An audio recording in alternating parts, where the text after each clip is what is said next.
ayan, magandang hapon sa inyong lahat mga kagiliw. At ngayong hapon ay ating susubukan yung bagong build natin sa ating laruan mga kagiliw. Bullpup design. So binago ko na nga rin pala yung ano niya mga kagiliw. Ayan. Tsaka meron na rin siyang mag mga kagiliw. Magazine na rin siya mga kagiliw. Susubukan natin ngayon. So bagong-bago din yung barrel niya mga kagiliw. Ang ginamit nga pala natin dito ay 6mm steel ball. So dati 5.5.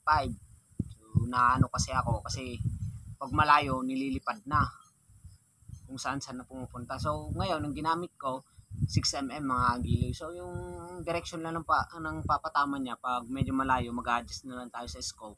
Halimbawa nasa 90 gano'n, 90 meters. Papababa na kasi yung bala natin. Kasi steel ball siya, mabigat mga kagiliw. So ayan mga kagiliw, ngayong hapon kasi paggabi na mga kagiliw, ngayon ko lang na kasi ang dami natin ginawa kanina. Ito yung ginawa natin, inayos natin, pinalitan na rin natin mga kagiliw. Ngayon, ihahunting natin to mga kagiliw. So susubukan natin kagad yung bagong build natin. So old style na bullpup design. So dito siya, kakasa mo lang. Tapos ito naman yung kasahan niya para pagdating sa valve niya mga kagiliw. At ito naman para sa bala. So meron na rin tayong magazine. Ito yun mga kagiliw. Ang scope natin BSA mga kagiliw, 4x16. So ngayon susubukan natin to sa layong 40 meters mga kagiliw. 40 meters tsaka 45 meters. Tatry natin muna bago natin i-hunting. Kasi madami akong nakita dyan kanina nung pumunta ako dito mga kagiliw. Ayan mga kagiliw, papakita ko nga pala sa inyo yung target natin. Ito siya mga kagiliw. Ayan mga kagiliw. Ayan yung ating laruan. Bagong design mga kagiliw. Mula dito hanggang dun. Yun sa may puno. Yung target natin tsaka yung nasa bato. Sa baba. 40 tsaka 45 meters yan mga kagiliw. Ngayon susubukan natin yan ngayon mga kagiliw. So focus natin yan. Lalagay natin dito yung camera. Ayan. Pasensya na kung magalaw mga kagiliw. Pasin ko na lang mga kagiliw.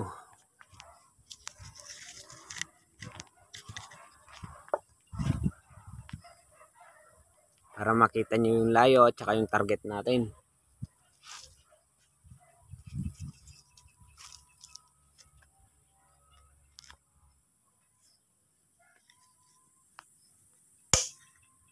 Yan.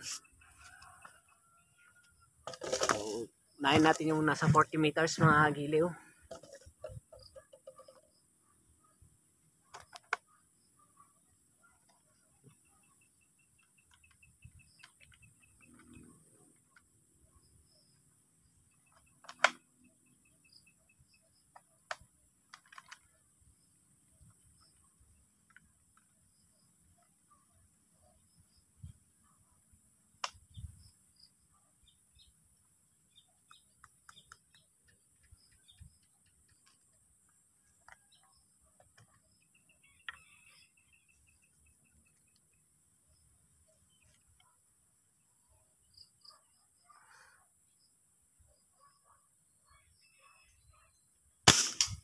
Yun, sa pool.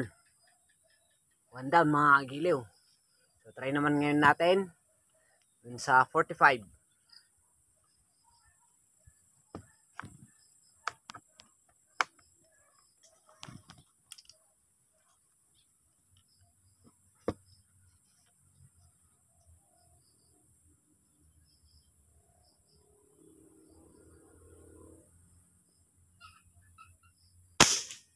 Sa pool mga kagiliw. So nasa 40 meters mga kagiliw. Nadali natin. Lumabas din. So yan, puntahan natin. Imbis na yung lahat ng pupuntirin natin, nakadali pa tayo. Yan.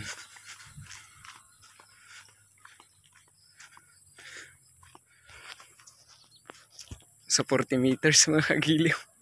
So imbis na yung lata ang pupuntirin natin mga kagiliw. Iba yung napadaan. So yan siya mga kagiliw.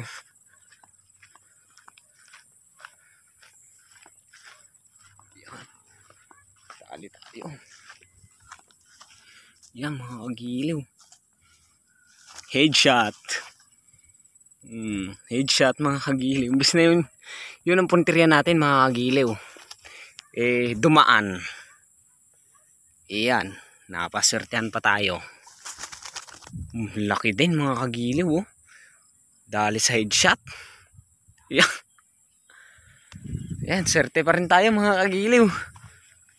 So pinapakita lang natin kaso nakadali pa tayo. So ngayon, ihunting na natin to mga kagiliw. Since habang maaga pa. Swertehan na lang talaga mga kagiliw.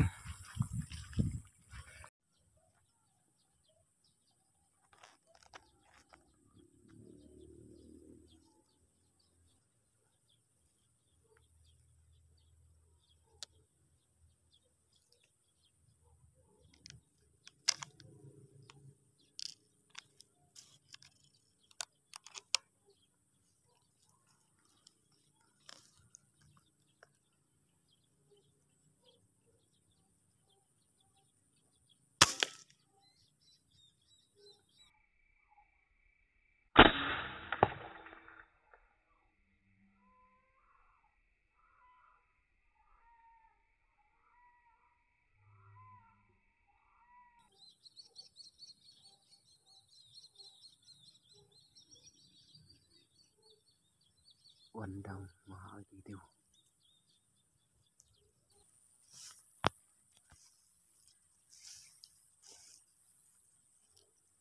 Nadali naman natin yung isa kanina kaso kalipad.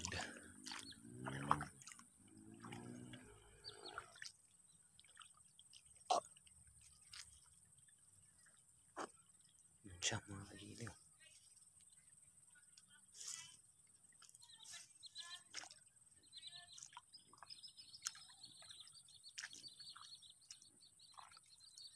Mataba-taba din to mga kagiliw.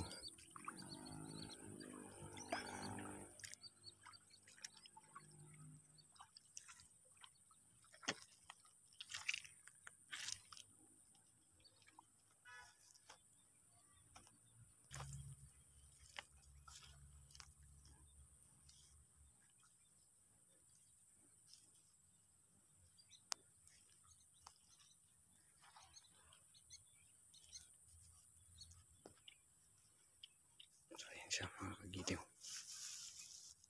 Wala tayo dun.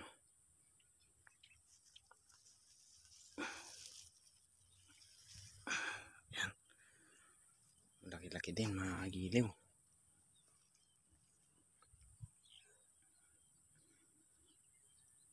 Yan. O tingin pa tayo. So nagsasampol lang tayo mga kagiliw pero nakakadali naman tayo. Yan, medyo malayo-layo din. So medyo maganda rin ang tama. Down na naman tayo mga kagiliw. Yan, medyo malayo-layo din. Doon banda.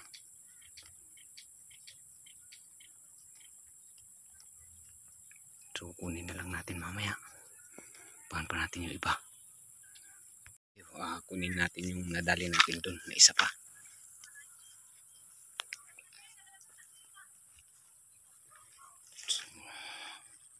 So nakakatsamba ata tayo ngayon ng sunod-sunod mga agiliw. Kung mahirap din silang hagilapin, di sila nagalaw pag ano na mga agiliw. Nasa harapan muna. Ililiparang ka lang. Kasi hindi natin nakikita.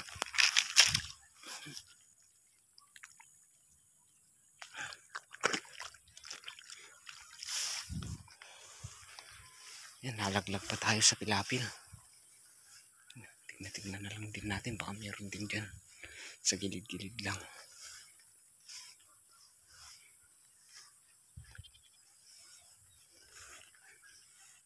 Medyo malayo-layo din. Nakagiliw. Sana napuruhan natin.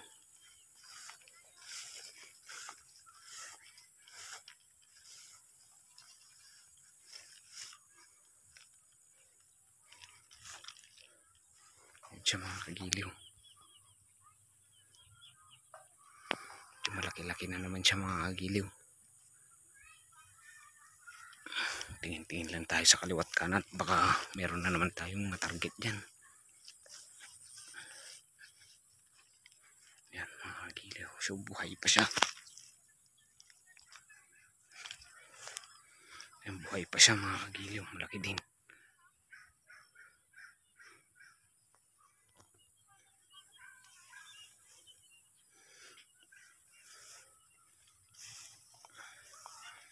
Ayan, malaki-laki din siya mga kagiliw. Pakubo.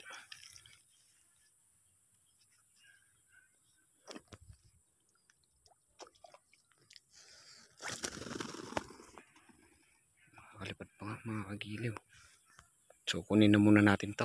Mahirap na. Sayang. Baka makalipad pa mga kagiliw. Ayan, meron pa dun.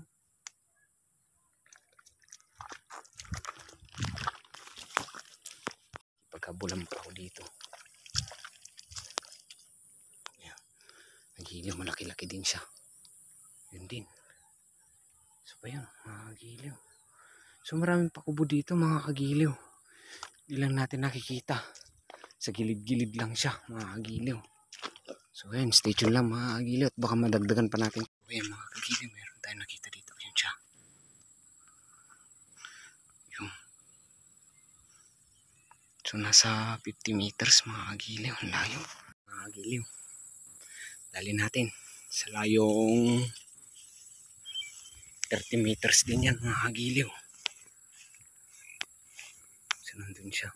Yun. Yun. So yun siya mga kagiliw. Din. So kunin na lang natin yan mamaya. Para isahan na. So marami dito mga kagiliw. Ayan naman natin yan. At least nadali na natin. Para hindi natin mabulabog yung iba. Yun mga kagiliw. Tamaan na natin yun. Layong 30 meters. So ngayon, stay tuned lang mga kagiliw at titignan pa natin yung iba. Baka sakali makadali pa tayo. Yan, dito lang tayo sa may palayan. Ang dami kasi nila mga kagiliw. So ayan yung ano ng pakpak niya mga kagiliw. Ayan. So ibig sabihin, nabuhay pa yun mga kagiliw. Buhayan pa yun. Pero hindi na natin alam kung saan banda pumunta.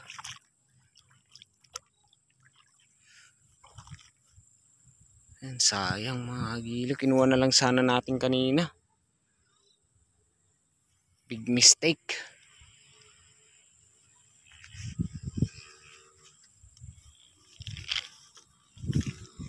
Dito yun mga kagiliw. So ayan mga kagiliw yung nadali natin. Nga pala hindi nga pala natin nahanap yung isa kasi padilim na. Ayan. Yung isa maitlog na. Hindi naman kasi natin nakalain. Ayan, malayo-layo din kasi ang tama. Nasa 40 rin kasi yung layo niya, 40 meters. Kaya yan, nadali natin. So ang dami kanina. Ayun mga kagiliw. Ang dami. Kaso paggabi na. Hapon na kasi tayo pumunta. Kasi hapon na natin na gawa yung laruan natin. Natapos yung laruan natin. Kaya ngayon lang nakuha natin. So sa susunod siguro na linggo mag-vlog na lang tayo ulit ng hunting. So papakita ko na lang sa inyo mamaya yung mga binago natin dun sa laruan natin. Na lalong naging accurate mga kagiliw. So, ayan mga kagiliw, hanggang dito na lang. See you next vlog na lang mga kagiliw.